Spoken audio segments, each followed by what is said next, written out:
Cooperative എഡ്യൂടെക്കിൻ്റെ MCQ question answer discussion ക്ലാസ്സിലേക്ക് സ്വാഗതം. കഴിഞ്ഞ 2 ക്ലാസ്സുകൾ ക്യാപിറ്റൽ മാർക്കറ്റുമായി ബന്ധപ്പെട്ട IPO റിലേറ്റഡ് ക്ലാസ്സുകൾക്ക് ശേഷം വരുന്ന അതുമായി ബന്ധപ്പെട്ട MCQ ക്വസ്റ്റ്യനുകളാണ് ഈ വീഡിയോയിൽ ഉൾപ്പെടുത്തിയിട്ടുള്ളത്.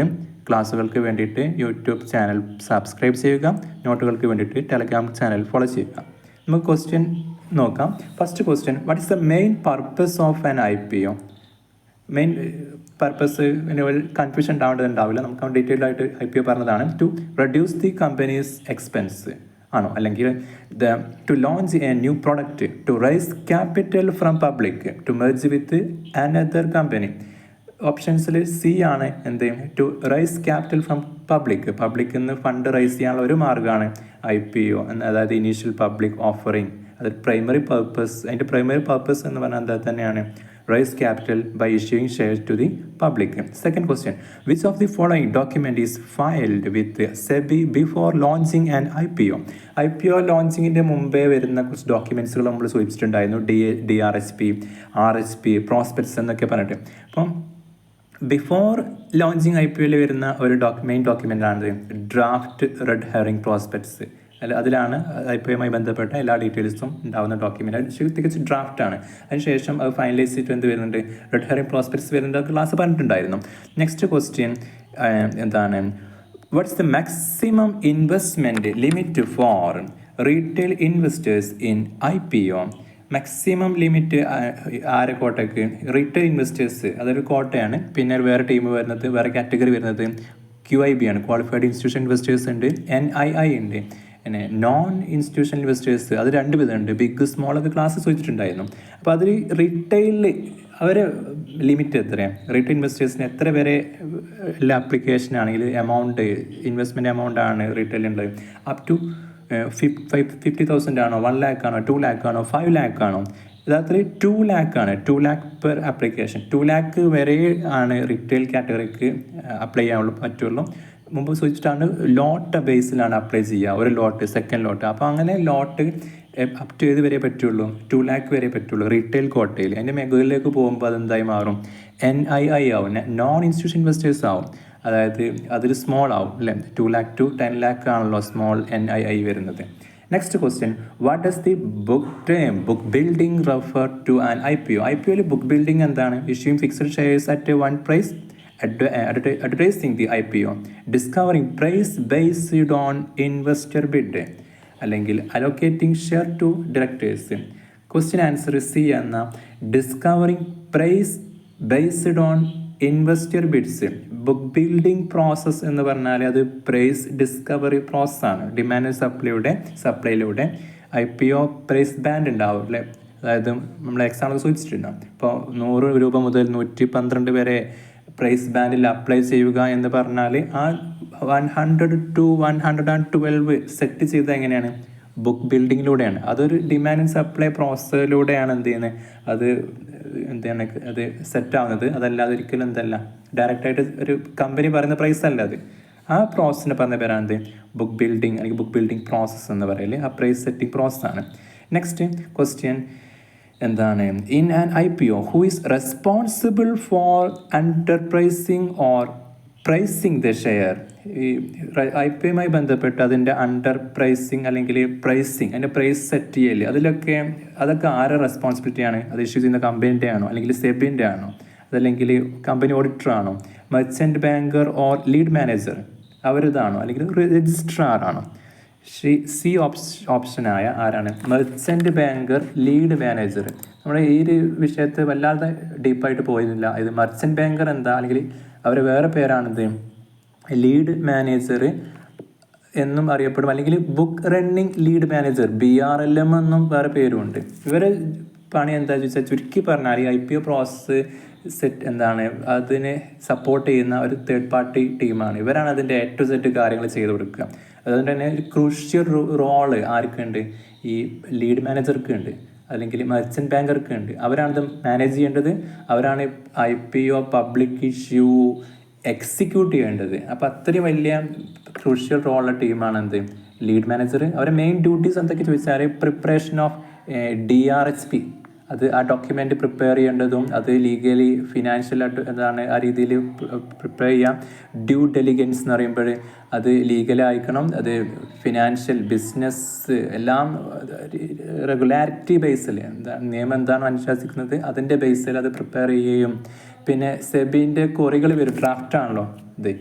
അപ്പോൾ ആ കുറികൾക്ക് ലൈസനായിട്ട് ആക്ട് ചെയ്യേണ്ടത് ആരെ തന്നെയാണ്? ഈ പറഞ്ഞ ലീഡ് മാനേജറാണ്. അപ്പം സെബിക്ക് ഇതിൻ്റെ വേണ്ട രീതിയിൽ റെസ്പോണ്ട് ചെയ്യലും വരെ ഉത്തരവാദിത്തമാണ്.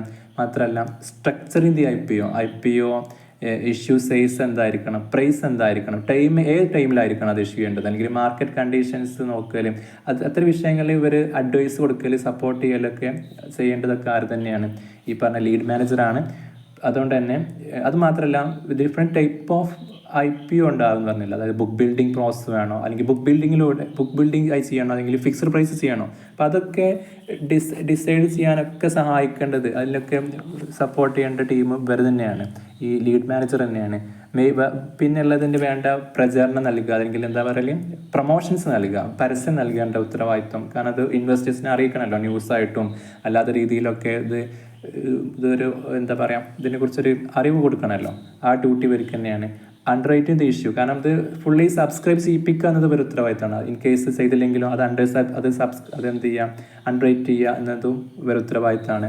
അലോട്ടിങ് അല്ലെങ്കിൽ അതിൻ്റെ ലിസ്റ്റിംഗ്, ഇതിൻ്റെ പ്രോസസ്സിൻ്റെ ഭാഗമാണല്ലോ അലോട്ട്മെൻറ്റ് കിട്ടാത്തവർക്ക് റീഫണ്ടിങ്, ലിസ്റ്റിംഗ്, അതിലൊക്കെ ഇവർക്ക് എന്തുണ്ട് അസിസ്റ്റ് ചെയ്യുക, അല്ലെങ്കിൽ ഹെൽപ്പ് ചെയ്യുക, സപ്പോർട്ട് ചെയ്യുക എന്ന ഉത്തരവാദിത്തമുണ്ട്. അതിൻ്റെ റീഫണ്ട് പ്രോസസ്സിലൊക്കെ ഒരു ഉത്തരവാദിത്തമുണ്ട്. ഇനി അതോടെ തീർന്നില്ല, ഇത് എല്ലാം ഇഷ്യൂ കഴിഞ്ഞു. അപ്പോൾ പോസ്റ്റ് ഇഷ്യൂ കംപ്ലയിൻസ് എന്ന് പറഞ്ഞാണ്ട് ഇഷ്യൂവിന് ശേഷം കുറേ റിപ്പോർട്ട്സുകൾ സെബിക്ക് പ്രൊവൈഡ് ചെയ്യേണ്ടതുണ്ട്. അപ്പോൾ അങ്ങനെ post IPO disclosure requirement value ചെയ്യേണ്ടത് തന്നെയാണ് ഇവർ ചെയ്യേണ്ടത്. അപ്പോൾ ആരാണ് ഈ ലീഡ് മാനേജർക്ക് എക്സാമ്പിൾ പറയാൻ പറ്റുമോ, അല്ലെങ്കിൽ ഈ മെർച്ചൻ്റ് ബാങ്കിന് എക്സാമ്പിൾ പറയാൻ പറ്റും. അതായത് ICICI securities, Kodak Mahindra capital, axis capital, JM financials, HDFC bank, investment banking പോലുള്ള ടീമുകളൊക്കെ എന്തിന് എക്സാമ്പിളാണ്? Lead manager. ഇവരാണ് ഈ കമ്പനിക്ക് വേണ്ടിയിട്ട്, ഏത് കമ്പനി ഫണ്ട് റേസ് ചെയ്യാൻ പോകുന്ന കമ്പനിക്ക് വേണ്ടിയിട്ട് ഫണ്ട് IPO പ്രോസസ്സ് റൺ ചെയ്ത് കൊടുക്കുക, അതല്ലെങ്കിൽ അതിൽ ഹെൽപ്പ് ചെയ്യുക. ആ ടീമിനാണ് എന്താ പറയല് ഈ മെർച്ചൻ്റ് ബാങ്കിങ് എന്ന ലീഡ് മാനേജർ ഡ്യൂട്ടി. നമുക്ക് അടുത്ത ക്വസ്റ്റ്യനിലേക്ക് പോവാം. Which investor category gets the largest portion of in the book building IPO? Book building IPOയിൽ ലാർജസ്റ്റ് പോർഷൻ കിട്ടുന്ന കോട്ട ആരതാണ്? മെയിനായിട്ട് അതിൽ ആരൊക്കെ വരാറുണ്ട്? റീറ്റെയിൽ വരാറുണ്ട്, പക്ഷേ അവരെ കോട്ട 35% ആണ് നമ്മൾ സൂചിച്ചിട്ടുണ്ട്. പിന്നെ വരുന്ന ടീം NII ആണ്. ബിഗ് സ്മോളൊക്കെ ഉണ്ട്, എങ്കിൽ പോലും അവർക്ക് എത്രയേ ഉള്ളൂ? 15% ഉണ്ടാവുള്ളൂ. ബാക്കിയുള്ള 50%, 50% പിന്നെ ആർക്കുള്ളതാണ്? അത് റീറ്റെയിൽ ഇൻഡിവിജ്വൽ ആണോ? അല്ല, ഞാൻ പറഞ്ഞു 35 ഉള്ളൂ. എംപ്ലോയീസ് ആണോ? അതുമല്ല, അത് അത്രയും വരാറില്ല. QIB കുറവായിരിക്കും. QIB ആണ്, ക്വാളിഫൈഡ് ഇൻസ്റ്റിറ്റ്യൂഷണൽ ബയേഴ്സ് ആണോ? യെസ്, അവരാണ്. 50% കോട്ട അവർക്കുള്ളതാണ്, പ്രൊമോട്ടർക്ക് അല്ല. അപ്പം സി ആൻസറായ QIBക്കാണ് 50% റിസർവ് ചെയ്തിട്ടുള്ള, അല്ലെങ്കിൽ ടോട്ടൽ IPOൻ്റെ 50% മാർക്ക് വേണ്ടി മാറ്റി വെച്ചിട്ടുണ്ടാവും, QIB കോട്ടയ്ക്ക് വേണ്ടിയിട്ട് മാറ്റി വെച്ചിട്ടുണ്ടാവും. Next, what is ASBA in the IPO process? ASBA നമ്മൾ പറഞ്ഞതാണ്, എങ്കിൽ വീണ്ടും പറയുന്നു, ASBA ഫുൾ ഫോം ഓർത്ത് വെച്ചാൽ മതി. എന്തായിരുന്നു ഫുൾ ഫോം? സി ഓപ്ഷനായ application supported by blocked amount. Application supported by blocked amount. ഇതൊരു സിസ്റ്റമാണെന്ന് പറഞ്ഞിട്ടുണ്ടായിരുന്നു. അതിൻ്റെ അഡ്വാൻറ്റേജ് എന്താണെന്ന് പറഞ്ഞിട്ടുണ്ട്. ഒറ്റ വാക്കിൽ പറയുകയാണെങ്കിൽ ഇതൊരു ബ്ലോക്ക്ഡ് എമൗണ്ട് ആണ്. നമ്മൾ IPO അപ്ലൈ ചെയ്ത് കഴിഞ്ഞാൽ ആ എമൗണ്ട് ട്രാൻസ്ഫർ ചെയ്ത് പോകുന്നില്ല, അക്കൗണ്ടിൽ ബ്ലോക്ക് ചെയ്ത പോലെ കിടക്കുക ചെയ്യുക, ഫ്രീസ് ചെയ്ത പോലെ കിടക്കുക ചെയ്യുക. നമുക്കും കിട്ടില്ല, അവർക്കും കിട്ടില്ല. അലോട്ട്മെൻറ്റ് വന്നു കഴിഞ്ഞാൽ ആ ഫണ്ട് എന്ത് ചെയ്യും? നമ്മൾ അക്കൗണ്ടിൽ നിന്ന് ഡെബിറ്റ് ചെയ്ത് പോകും. അലോട്ട്മെൻറ്റ് കിട്ടിയില്ല, അത് റീഫണ്ട് ചെയ്യണമല്ലോ. അപ്പോൾ എന്ത് ചെയ്യും? ആ ബ്ലോക്ക് എന്ത് ചെയ്യും? അൺബ്ലോക്കായി മാറും. അപ്പോൾ അത്രയും സിമ്പിളായ പ്രോസസ്സിൻ്റെ പറയുന്ന പേരാണിത്. ASBA. നിങ്ങളെ ഓൺലൈൻ ബാങ്കിങ് അക്കൗണ്ടിലൊക്കെ ASBA ഒരു ഓപ്ഷൻ കാണാൻ പറ്റാറുണ്ട്. അപ്പോൾ ASBA എന്ന് പറഞ്ഞാൽ application support by blocked amount. പണ്ട് കാലത്ത് ഓൺലൈനൊക്കെ വരുന്ന മുമ്പൊക്കെ അത് ചെക്ക് വഴി അല്ലെങ്കിൽ ഫണ്ട് ക്യാഷ് കൊടുത്ത് അപ്ലൈ ചെയ്ത് കഴിഞ്ഞാൽ ഒരുപാട് കാലം നിൽക്കുന്ന ഒരു പ്രോസസ് ചെയ്യുന്നു. ഇന്നിപ്പോൾ 6 days ഉള്ളൂ നമ്മൾ പറഞ്ഞിട്ടുണ്ട്. 6 days അല്ലേ? ഫസ്റ്റ് 3 days ആപ്ലിക്കേഷന്, റിമൈനിങ് 3 daysലാണ് എന്ത് അതിൻ്റെ ടെൻറ്റേറ്റീവ് അലോട്ട്മെൻറ്റും റീഫണ്ടിങ്ങും, അല്ലെങ്കിൽ എന്താ പറയുക ഡിമാറ്റ് ക്രെഡിറ്റ് ആവലും 6th day എന്ത് ചെയ്യും? അത് ലിസ്റ്റ് ചെയ്യും മാർക്കറ്റിൽ. അപ്പോൾ അത്രയും ഒരു രീതിയിലേക്ക് T+6 ചുരുക്കി കൊണ്ടുവന്നിട്ടുണ്ട്. പണ്ട് അത്രയും നല്ല. അപ്പോൾ ഒരുപാട് കാലം ഇതിൻ്റെ പിറകിൽ എന്ത് ചെയ്യേണ്ടി വരും, ആ ഫണ്ടുമായിട്ട് നിൽക്കേണ്ടി വരും. അപ്ലൈ ചെയ്ത് കഴിഞ്ഞാൽ 1-2 മാസം ആ ഫണ്ട് എന്ത് ചെയ്യും, നമ്മൾ കയ്യിൽ നിന്ന് പോയിട്ടുണ്ടാകും. ആ കമ്പനി കിട്ടും, അവരത് വേണ്ട രീതിയിൽ ഉപയോഗിച്ച് വീണ്ടും പൈസ ആക്കി മാറ്റിയിട്ടുണ്ടാവും. അപ്പോൾ റീഫണ്ട് ചെയ്യാൻ പ്രയാസപ്പെടും. അപ്പോൾ അതൊക്കെ ഒഴിവാക്കാനാണ് എന്ത് ചെയ്തത്, ഈ ASBA സിസ്റ്റം കൊണ്ടുവന്നത്. പിന്നെ when can shares allotted in an IPO start trading on the exchange? Question 8th question ആണ്. When can shares allotted in an IPO start trading on the exchange? എപ്പോഴാണ് എക്സ്ചേഞ്ചിൽ അത് ട്രേഡ് ചെയ്യപ്പെടുക? അത് IPO പ്രോസസ്സ് കഴിയണമല്ലോ. എന്നിട്ട് അത് ആ പ്രോസസ്സ് വഴി apply ചെയ്തവർക്ക് അത് കിട്ടണം. ഓവർ സബ്സ്ക്രിപ്ഷൻ ആയിരിക്കും മിക്കവാറും. അപ്പോൾ എന്ത് ചെയ്യണം, അത് എല്ലാവർക്കും അലോട്ട് ചെയ്യാൻ കഴിയില്ല. അലോട്ട് ചെയ്തവർക്ക് ഷെയർ കിട്ടും, അല്ലാത്തവർക്ക് എന്ത് ചെയ്യും, റീഫണ്ട് ആവും. പിന്നെ നെക്സ്റ്റ് ഡേയിൽ എന്ത് നടക്കുള്ളൂ, അല്ലെങ്കിൽ അത് എന്ത് ചെയ്യുള്ളൂ, അതിൻ്റെ ആ എന്ത് പ്രോസസ്സ് അത് ക്രെഡിറ്റ് ചെയ്യണം, ഡിമാറ്റിലേക്ക് അക്കൗണ്ടിൽ ഷെയറിൽ വരണം. പിന്നെ അതിന് ശേഷമാണ് എന്ത് ചെയ്യുക, അത് വിൽക്കുന്നവരെന്ത് ചെയ്യും, അതിന് എടുത്ത് വിൽക്കും. ആവശ്യക്കാരെന്ത് ചെയ്യും, ആരെങ്കിലും വിറ്റിട്ടുണ്ടെങ്കിൽ എന്ത് ചെയ്യുക, അന്ന് മാർക്കറ്റിൽ നിന്ന് വാങ്ങാം. ഏത് ലിസ്റ്റ് ഉണ്ടെങ്കിൽ ഹൈ ഡിമാൻഡ് ആണെങ്കിൽ ചിലപ്പോൾ ആരും വിൽക്കില്ല. അപ്പോൾ ഹൈ ഡിമാൻഡായിട്ട് അത് ഓർഡർ കിടക്കുകയുള്ളൂ, വില കൂടി കിടക്കുകയേ ചെയ്യുള്ളൂ. തിരിച്ച് സംഭവിക്കാം, എല്ലാവരും വിൽക്കുകയാണെങ്കിൽ ആർക്കും വാങ്ങാനില്ലെങ്കിലും. അപ്പോൾ മാർക്കറ്റ് നമുക്ക് എന്താ പ്രെഡിക്റ്റ് ചെയ്യാൻ പറ്റില്ല. എങ്കിലും ഇത് വിത്തിൻ 6 വർക്കിംഗ് ഡേയിൽ എന്ത് ചെയ്യണം, IPO ക്ലോസ് ചെയ്യണം. അപ്പോൾ ആ ഒരു ആൻസർ നമുക്ക് ഉണ്ടെങ്കിൽ ഇത് ക്വസ്റ്റ്യൻ ആൻസർ ചെയ്യാൻ പറ്റും. When can share allotted in an IPO? എപ്പോൾ അലോട്ട്മെൻറ്റ് നടക്കും? ഇപ്പോൾ T+6 ആണല്ലോ, ട്രേഡ് +6 ആണ്. ബട്ട് ഈ 6-ആം ദിവസം എന്ത് ചെയ്യണം, ഇത് ട്രേഡ് ചെയ്യപ്പെടുന്ന കോലത്തിലാണ്, ഇതിൻ്റെ അവസ്ഥയിലാണ് ഇതിൻ്റെ എന്ത് ഈ അലോട്ട്മെൻറ്റ് അല്ലെങ്കിൽ ഈ പ്രോസസ് നടക്കുക. ആദ്യത്തെ 3 days എന്തിനാണ്, അപ്ലിക്കേഷൻ അപ്ലൈ ചെയ്യാനാണ്. ഇപ്പോൾ എക്സാമ്പിൾ പറയുകയാണെങ്കിൽ ഏത് ദിവസം സ്റ്റാർട്ട് ചെയ്യാം, തിങ്കൾ ചൊവ്വ ബുധൻ അപ്ലൈ ചെയ്യാനുള്ള സമയം കൊടുക്കും.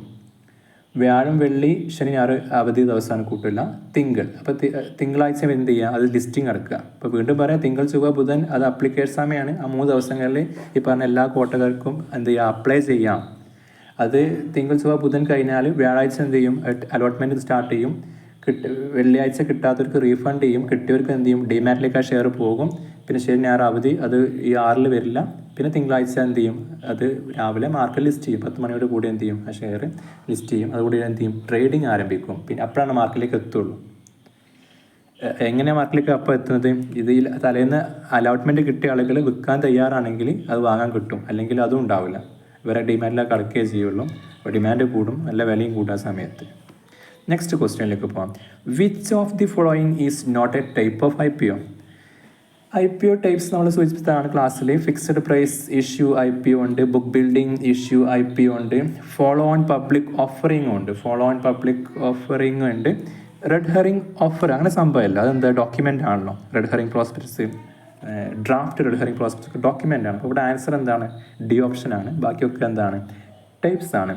10th ക്വസ്റ്റ്യന് എന്താണ്, ആങ്കർ ഇൻവെസ്റ്റേഴ്സ് ആരാണ് ആങ്കർ ഇൻവെസ്റ്റേഴ്സ്? നമ്മുടെ ടൈപ്പ് ഓഫ് ഇൻവെസ്റ്റേഴ്സിൽ റിട്ടെയിൽ, ക്വാളിഫൈഡ്, QIB, NII അതിൽ പറയുന്ന ടീമായിരുന്നു മുമ്പ് പറഞ്ഞ ടീമും കൂടിയാണ് എന്ത്, ആങ്കർ ഇൻവെസ്റ്റേഴ്സ്. ഇവരെ ഒരു പ്രത്യേകത നമ്മൾ സൂചിപ്പിച്ചാണ് എന്ത്, അവർ IPO പ്രോസസ്സിന് മുമ്പേ വന്ന് പോകുന്ന ടീമാണ്. IPOയിൽ ഇവർ വരില്ല, അതിന് മുമ്പേ ഇവർ എന്ത് ചെയ്യും, സബ്സ്ക്രൈബ് ചെയ്ത് പോകും. അപ്പോൾ എന്താ അവരെ കൊണ്ട് ഉദ്ദേശം, ഇവരാരാണ് ശരിക്കും, ഇവർ ഇൻസ്റ്റിറ്റ്യൂഷൻ ഇൻവെസ്റ്റേഴ്സ് ആയിരിക്കും. ഇവർ നേരത്തെ പറഞ്ഞ പോലെ ബൾക്കായിട്ട് വാങ്ങുന്ന ഇൻവെസ്റ്റേഴ്സ് തന്നെയാണ്. പക്ഷെ ഇവരെ കൊണ്ടുള്ള ഉദ്ദേശം എന്താ ചോദിച്ചാൽ, IPO പ്രോസസ്സിന് മുമ്പേ ആങ്കർ ഇൻവെസ്റ്റേഴ്സ് സബ്സ്ക്രൈബ് ചെയ്തിട്ടുണ്ടോ ഇല്ലേ നമുക്ക് പറയാൻ പറ്റും. ഉണ്ടെങ്കിൽ അല്ലെങ്കിൽ അതൊരു പോസിറ്റീവാണല്ലോ, അത് ആങ്കർ ഇൻവെസ്റ്റേഴ്സ് ഇൻവെസ്റ്റ് ചെയ്ത ഷെയർ ആണ്. അപ്പോൾ അതിന് കുറച്ച് ഡിമാൻഡ് ഉണ്ടാവും എന്ന രീതി, എന്നൊരു പോപ്പുലാരിറ്റി കൊണ്ടുവരാനാണ് ശരിക്കും ഇവരെ IPOന് മുമ്പേ ഇവരെ കൊണ്ടുവരുന്നത്, അല്ലെങ്കിൽ ഇവരെ കൊണ്ട് ചെയ്യിപ്പിക്കുന്നത്. അപ്പോൾ ആങ്കർ ഇൻവെസ്റ്റേഴ്സ് എന്ന് പറഞ്ഞാൽ ചുരുക്കി പറഞ്ഞാൽ എന്തായിരിക്കും, അത് ഇൻസ്റ്റിറ്റ്യൂഷൻ ഇൻവെസ്റ്റേഴ്സ് ആണ് who invest before IPO open. ആ ഒരു ക്വസ്റ്റ്യൻ നോട്ട് ചെയ്യേണ്ട പോയിൻ്റാണ്, ബിഫോർ ദി IPO. IPOന് തൊട്ട് മുമ്പേ വന്ന് പോകുന്ന ഒരു ടീമാണ്, അറിയും ഈ ആങ്കർ ഇൻവെസ്റ്റേഴ്സ് എന്നത്.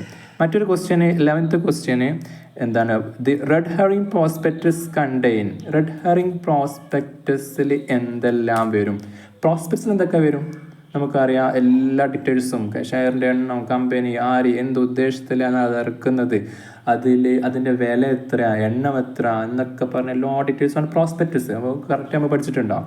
അതിന് മുമ്പേ വരുന്ന ഒരു ഡോക്യുമെൻ്റ് ആണല്ലോ റെഡ് ഹെറിംഗ് പ്രോസ്പെക്ടസ്. ഈ റെഡ് ഹെറിംഗ് പ്രോസ്പെക്റ്റിൽ ഓർക്കേണ്ട ഒരു പോയിന്റ്, ചോദിക്കുന്ന ഒരു ക്വസ്റ്റ്യൻ, അതിൽ എന്തുണ്ടാവില്ല, പ്രൈസ് ഉണ്ടാവില്ല. അതിന് ശേഷം പ്രോസ്പെക്ടസിൽ എന്ത് ചെയ്യുള്ളൂ, പ്രൈസ് വരുള്ളൂ. അപ്പോൾ ഇവിടെ ഓപ്ഷൻസ് നോക്കാം. എക്സാക്റ്റ് IPO പ്രൈസ് അതുണ്ടാവില്ല പറഞ്ഞല്ലോ. അപ്പോൾ കമ്പനി പ്രോഫിറ്റ് ഷെയറിംഗ് റേഷ്യോ അതിലുണ്ടാവില്ല. Details about the company without final price, price അല്ലാത്ത എല്ലാ വിവരങ്ങളും അതിലുണ്ടാവും. അപ്പോൾ അതിന് തൊട്ട് മുമ്പുള്ള ഡോക്യുമെൻ്റ് ആണ് എന്ത്, ഡ്രാഫ്റ്റ് റെഡ് ഹെറിംഗ് പ്രോസ്പെക്ട്സ്. അത് ഡ്രാഫ്റ്റാണ്. അപ്പോൾ അതിലെന്തെങ്കിലും കോറിയൊക്കെ സെബിക്ക് ഉണ്ടെങ്കിൽ അതൊക്കെ ക്ലിയർ ചെയ്തിട്ട് ഓക്കെ അതിൽ അപ്രൂവൽ ചെയ്താലാണ് എന്ത് വരിക, റെഡ് ഹെറിംഗ് പ്രോസ്പെക്ട്സ് വരിക. ആ പ്രോസ്പെക്ട് എന്തുണ്ടാവില്ല, പ്രൈസ് ഉണ്ടാവില്ല, പ്രൈസ് ബാൻഡ് ഉണ്ടാവില്ല, എത്രക്കാണ് അത് ഇറക്കാൻ പോകുന്നുണ്ടാവില്ല, ബാക്കി എല്ലാ ഡീറ്റെയിൽസും ഉണ്ടാവും. അത് എന്തിലാണ് ഉണ്ടാവുള്ളൂ, പ്രൈസ് അത് പ്രോസ്പെക്ട്സിലേ ഉണ്ടാവുള്ളൂ, പിന്നീടാണ് വരിക. അപ്പോൾ IPOൻ്റെ ഭാഗമായിട്ട് വരുന്ന റെഡ് ഹെറിംഗ് പ്രോസ്പെക്റ്റിൽ ഫൈനൽ പ്രൈസ് ഇല്ലാത്ത ബാക്കി എല്ലാ ഡീറ്റെയിൽസും ഉണ്ടാവും എന്നാണ് ഇവിടുത്തെ ആൻസർ. പിന്നെ which regulatory body overseas IPO in India, അത് എല്ലാവർക്കും അറിയുന്ന ക്വസ്റ്റ്യൻ ആയിരിക്കും. ഇവിടെ മാർക്കറ്റിൻ്റെ റെഗുലേറ്റ് ചെയ്യേണ്ട ആരാണ്, RBI ഒന്നല്ലല്ലോ, MCU അല്ലേ അല്ലേ, മിനിസ്റ്റർ ഓഫ് കോർപ്പറേറ്റ് അഫയേഴ്സും അല്ല, നീതി ആയോഗും അല്ല, പിന്നെ ആരാണ്, സെബി തന്നെയാണ്. സെബിയാണ് എന്ത് അത്തരം കാര്യങ്ങളൊക്കെ നോട്ട് ചെയ്യേണ്ടത്.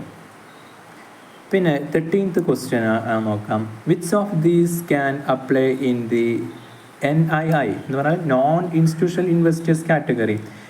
NII കാറ്റഗറിയിൽ വരുന്നത് ആരൊക്കെയാണ്, LIC വരുമല്ല, അത് എന്താണ്, QIB ആണ്. മ്യൂച്വൽ ഫണ്ടും QIB ആണ്. പിന്നെ റീറ്റെയിൽ ഇൻവെസ്റ്റേഴ്സ് D ഉണ്ട്, അത് എന്തായാലും റീറ്റെയിലേ പോകുള്ളൂ. പിന്നെ ഉള്ളത് HNIs ആണ്, എന്ന് പറയുക ഹൈ നെറ്റ് വർത്ത് ഇൻഡിവിജ്വൽ, അതായത് വമ്പൻ ഇൻവെസ്റ്ററാണ്. അതായത് റീറ്റെയിലും വരില്ല, QIBയിലും വരില്ല, എന്നാൽ ഏതിൽ വരും, മുകളിൽ പറഞ്ഞ NII നോൺ ഇൻസ്റ്റിറ്റ്യൂഷൻ ഇൻവെസ്റ്റേഴ്സിൽ വരും. നമ്മൾ നേരത്തെ പറഞ്ഞിട്ടുണ്ടായിരുന്നു 2 lakh വരെയാണ് റീറ്റെയിൽസിന് അപ്ലൈ ചെയ്യാൻ പറ്റുക ആ എമൗണ്ട്, അതിൻ്റെ അപ്പുറത്തേക്ക് ആക്കിയേ പറ്റുള്ളൂ. NII ആണ്. അപ്പോൾ ഒരു ടൈപ്പ് ഓഫ് NII ആണ് ആര്, HNIs എന്ന് പറഞ്ഞാൽ high net worth individual. High net worth individuals എന്ന് പറഞ്ഞാൽ എന്താ പറയുക, ഒരു investable asset above A certain threshold, normally അത് 2 CR മുകളിൽ ഇൻവെസ്റ്റ് ചെയ്യുന്ന ആളുകളെ സൂചിപ്പിക്കുന്ന ടേമാണ്. പക്ഷേ അതന്നെ പല രീതിയുണ്ട്. HNI ഉണ്ട്, super HNI, ultra HNI. Super HNI പറഞ്ഞാൽ 2 CR to 25 CR വരെ അപ്രോക്സ് ആട്ടോ, അത് കറക്റ്റ് ആപ്റ്റ് എമൗണ്ട് അല്ല, അതൊരു കണക്ക് പ്രകാരം പറയാണ്. സൂപ്പർ HNI എന്ന് പറയുമ്പോൾ ഓവർ 25 CR. അൾട്രാ HNI എന്ന് പറയുമ്പോൾ എബോവ് 100 CR. അതൊക്കെ ഒരു നോർമൽ റേറ്റ് ആണ്, അതൊരു അക്യുറേറ്റ് ആവില്ല, അതൊരു ലെവലിൽ പറയുന്ന സംഗതികളാണ്. അപ്പോൾ ഇവരെ എന്താണ് ഫീച്ചർ, എന്താണ് ഇവരെ ഇൻവെസ്റ്റ്മെൻ്റ് ആണ്, അത് ഓക്കെ ഇൻവെസ്റ്റ്മെൻറ്റ് എവിടെ ഇൻവെസ്റ്റ് ചെയ്യും, stock, mutual fund, real estate, private equity, alternative asset, അതുപോലുള്ള മറ്റുള്ളതിലൊക്കെ ഇവർ എന്ത് ചെയ്യാറുണ്ട്, ഇൻവെസ്റ്റ് ചെയ്യാറുണ്ട്. ഇവർ വേറെ പ്രത്യേകത എന്താണ്, ഓഫൻ എന്താ പറയുക, ഇവർ ആരായിരിക്കും, അല്ലെങ്കിൽ ഇവരൊക്കെ ഡ്യൂട്ടി, ഇവർ ഉത്തരവാദിത്തങ്ങൾ എന്തായിരിക്കും, ഇവർ ചിലപ്പോൾ ഒരു വെൽത്ത് മാനേജ്മെൻറ്റ് ഫേം ആയിരിക്കാം, ഒരു പ്രൈവറ്റ് ബാങ്ക് ആയിരിക്കാം, ഒരു പോർട്ട്ഫോളിയോ മാനേജർ ആയിരിക്കാം, അത്തരം വലിയ ഫണ്ട് കൈകാര്യം ചെയ്യുമ്പോഴായിരിക്കും ഇവർ. പിന്നെ വേറൊരു ഫീച്ചർ എന്താണ്, പാർട്ടിസിപ്പേറ്റ് ഇൻ പ്രൈവറ്റ് പ്ലേസ്മെൻറ്റ് നമുക്ക് ഡിസ്കസ് ചെയ്തിട്ടുണ്ടായിരുന്നു. പ്രൈവറ്റ് ആയിട്ട്, അതായത് ഈ പറഞ്ഞ പബ്ലിക് രീതിയിലല്ലാതെ എന്താ പറയുക, പ്രൈവറ്റ് ആയിട്ട് ചില ആളുകൾക്ക് ചിലപ്പോൾ ഒരു പക്ഷേ ഇവരെന്ത് ചെയ്യും, ഇക്വിറ്റി ട്രാൻസ്ഫർ ചെയ്യും, അതിന് ഫണ്ട് റൈസ് ചെയ്യും, അങ്ങനെ അതൊരു രീതിയാണ്. Alternative investment fund, AIF, pre IPOയിലൊക്കെയാണ് ഇവരെ ഡീലിങ്സ് വരിക. പക്ഷെ ഇവിടുത്തെ നമ്മുടെ കോണ്ടെക്സ്റ്റിൽ IPO അലോട്ട്മെൻറ്റിൽ ഇത്തരം ടീമുകൾ വരാറുണ്ട്. അവരെ പ്രത്യേകത എന്താണ്, ഓവർ 2 lakh അല്ലേ, 2 lakh വരെ റീറ്റെയിലാണ്, തൊട്ട് പിന്നെ എല്ലാം വരുന്ന ടീമാണ് ഇവർ. Over 2 lakh in the NII കാറ്റഗറിയിൽ ആര് വരും, HNIs വരാറുണ്ട്. നോക്കാം, അടുത്ത ക്വസ്റ്റ്യൻ നോക്കാം. ലാസ്റ്റ് ക്വസ്റ്റ്യൻ ആണ്, what happens if an IPO is over subscribed in the retail category. Retail category over subscription വന്നു കഴിഞ്ഞാൽ എന്ത് സംഭവിക്കും, 100 ഷെയർ വിൽക്കാൻ വെച്ച് 6 ആപ്ലിക്കേഷൻ വന്ന് 10 അപേക്ഷകർ വന്ന് എന്ത് ചെയ്യാൻ പറ്റും? അതിൻ്റെ യഥാർത്ഥ ആൻസർ ഒരിക്കലും മറന്നു പോകരുത്. Shares are allotted by lottery or proportionally. Lottery method വെച്ചിട്ട് എന്ത് ചെയ്യും, ലോട്ടറി മെത്തേഡിലൂടെ എന്ത് ചെയ്യും, അലോട്ട്മെൻറ്റ് നടക്കും. കിട്ടിയവർക്ക് കിട്ടും, കിട്ടിയവർക്ക് നല്ല മെച്ചമായിരിക്കും. കാരണം അത്രയും മടങ്ങ് അപേക്ഷകർ വന്ന ഡിമാൻഡുള്ള ഒരു ഷെയർ ആണുള്ളത്. അപ്പോൾ ആ ലോട്ടറി മെത്തേഡ് വഴിയാണ് എന്ത് ചെയ്യുക, ഓവർ സബ്സ്ക്രിപ്ഷന് റിറ്റെയിൽ കാറ്റഗറി വന്നാൽ അത് ട്രീറ്റ് ചെയ്യാം. കൊമേഴ്സ് മേഖലയിൽ അല്ലെങ്കിൽ കോപ്പറേറ്റീവ് മേഖലയിൽ പരിശീലനം നൽകുന്ന കോപ്പറേറ്റ് ടെക്കിൻ്റെ ചാനൽ സബ്സ്ക്രൈബ് ചെയ്യുക. നോട്ടുകൾക്കും മറ്റ് വിവരങ്ങൾക്കും വേണ്ടിയിട്ട് എന്ത് ചെയ്യാം, ടെലഗ്രാം ചാനലും സബ്സ്ക്രൈബ് ചെയ്യുക. Thank you for watching.